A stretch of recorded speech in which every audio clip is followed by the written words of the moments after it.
If you've been following the news lately, you're probably aware of the Trump administration's actions to either completely eliminate or suspend all USAID projects and funding. I'm here to briefly talk about what this agency did and why it's crucial for the security and safety of United States and the world, and how suspending USAID or completely eliminating it clearly moves United States from its hegemonic work in the world to politics of pure dominance. So let's talk about it a little.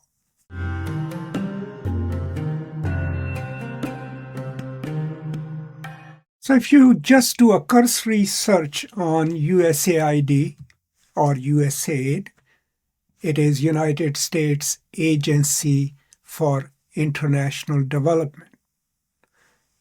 What becomes obvious is that it was created in 1960s.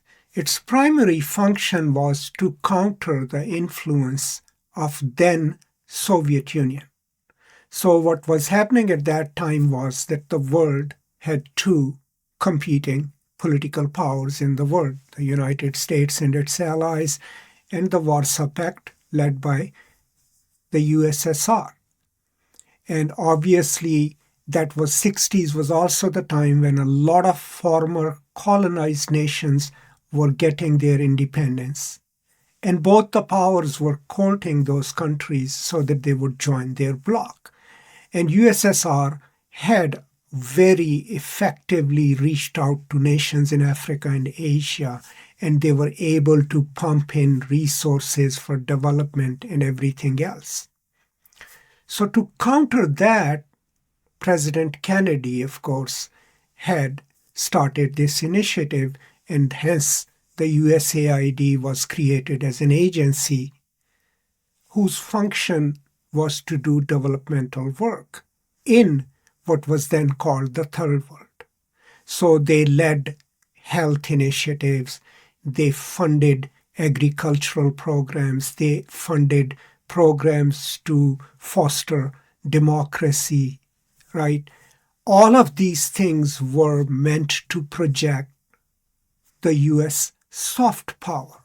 The idea was that if we invest in the far-flung reaches of the world and create stability and a love for democracy, the end result would be that people would be more receptive to what United States has to do or has to offer, or will not be hostile to United States. So over so many decades since then, USAID has done a lot of work in the world and has produced a lot of goodwill for United States. That was its function.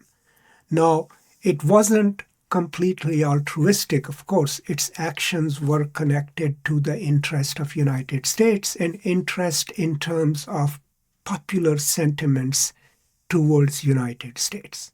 And I think it did that job effectively. Now, the critique coming from the American right and also like people like Elon Musk is that it's a wasteful organization and it wastes taxpayer money.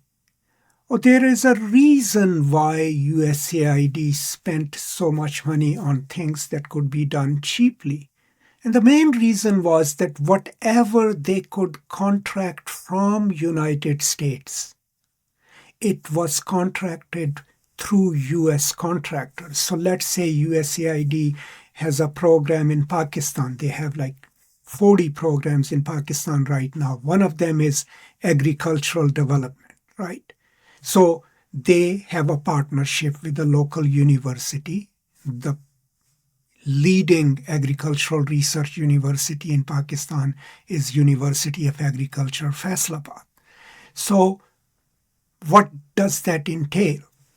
What it does is that USAID has their staff, then they have the local staff, But anything that USAID staff needs to use, their vehicles and everything else, is purchased from United States, right? Is contracted through United States. So whatever things that they need, most of that money goes into enabling US businesses to provide most of the materials. The experts probably would be local, but also hired from United States. So a lot of the money that USAID spent in the world came back to United States through contracts and through jobs that it created for Americans. The local advantages, they will build infrastructure, of course. They will also contract local contractors to do the work, right? But any project that USAID ran anywhere in the world projected US, not influence, but US good work. So a project, in the deserts of Pakistan, if it's a water management project, will have the boards in different languages where people will know United States did this for us. They produced these water purification plants, or they laid down this pipeline for water. It was the projection of the soft side of United States. And I'm just using a few examples here, but look at the network of USAID projects all over the world, right? Now, when you suddenly stop those, there is a jarring impact on wherever they are in Africa, working on against AIDS, right? Vaccinations. So the first jolt is United States has stopped doing or stopped fulfilling its humanitarian commitments. Now that is not likely to buy goodwill to United States. Part of USAID's mission was to make sure that these far-flung regions of the world become more stable. When there is more stability in the world, economic and political, there is less reason for people to pick up and move to the so-called developed parts of the world, right? So part of the projects of USAID enabled United States to reduce what the right wing here fears the most, migration and immigration. Poverty alleviation was another function of USAID. So most of the times, while the US armed forces, everyone knows they are the most powerful armed forces in the world, United States is a dominant power in the world. They have fought wars, sometimes unneeded wars, right? So I'm not saying here that US is a benevolent power and doesn't use its dominance, right? United States has always used its economic power and military power to get what it wants. But USAID was that one tool that enabled United States to do some good in the world, but also to project American goodness.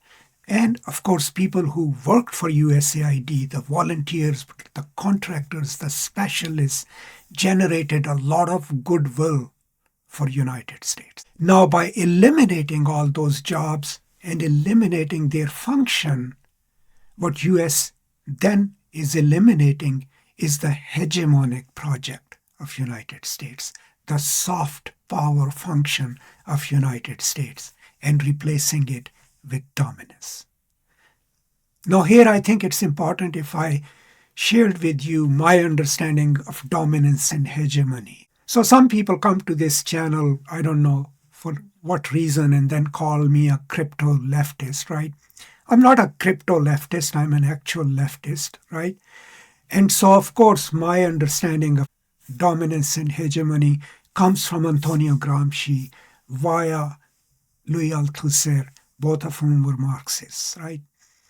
So for Gramsci, dominance is the state power, right? Military, the police, and now if you look at Mr. Trump's tariffs, the economic power of a powerful nation, which they use to coerce their opponents into submission. It's the brute force of powerful nation states. Hegemony, on the other hand, works ideologically. It works through ideological means, right? It works through aid, through help, right? Through sometimes the consent of the people. Of course, if you want to go and do some water management project in the deserts of Pakistan, you go and meet the people, right? You bring your experts and then you ask the people, what is it that you need and where do you need it, right? So that's the hegemonic aspect of power, which then creates relationships despite the dominance of one power based in equality, right, but in good works.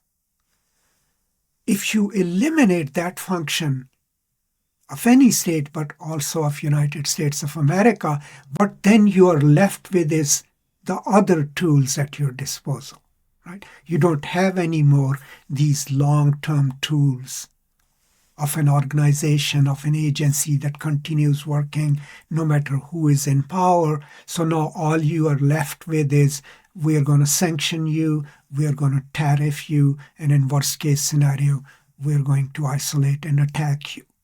So the U.S. international relations then have shifted into this transactional economic warfare model, right? Or the militaristic model. And that constantly is the rhetoric that President Trump is using right now. And, his lieutenants are using all over the world. We can do this, we can do that, do this for us, right? And I think it's a great loss for United States, and it is a grave threat to the security of United States, because most of the times the security of the United States in the last instance is, of course, assured by its military might and its economic power.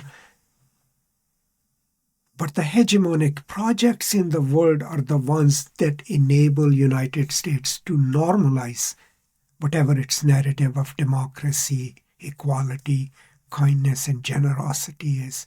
And so by eliminating USAID, it is that long-term function of United States that Donald Trump is eliminating.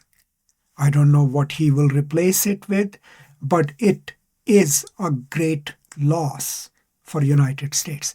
Now, what are the consequences? I mean, if there is more instability in the world, that instability is going to travel to United States and impact it. If people become poorer and poorer and their lives become unstable, right, they are going to look for other options. The governments are going to look for other options. Who is ready to fill that gap right now? China. I don't see China as a malevolent force in the world. They have their own system, but they do a lot of work in this world, a lot of developmental work. Their model is different. They do it through loans, right? But they are building infrastructure in Africa, in my own country, Pakistan, right? So China is going to fill that gap. And that would increase their area of influence in the world. And hence, that will defeat the very sloganeering that Mr. Trump and his ilk uses, is we're going to control China. So I think this decision to discontinue and eliminate USAID is short-sighted, and it's not in the long-term interest of United States. And remember, thousands upon thousands of Americans are going to lose their jobs because of it. Not just those who are directly employed, but the contractors and the subcontractors. So the impact on the host nations where the projects were being conducted, of course, is going to be acute, right? Because most of the times these are life-saving projects. But that impact will also travel back to United States, to its own people, right, and to its economy. So these are some of my thoughts on what I consider really, really vengeful, vindictive, and short-term decision-making concerning the USAID by the Trump administration. Please do share what your thoughts are, what your ideas are. I'll be happy to respond to them, or at least, hear them out. Thank you so much. Hope you stay safe and stay positive. I will be back with more on this topic or some others. Until then, as always, peace and love.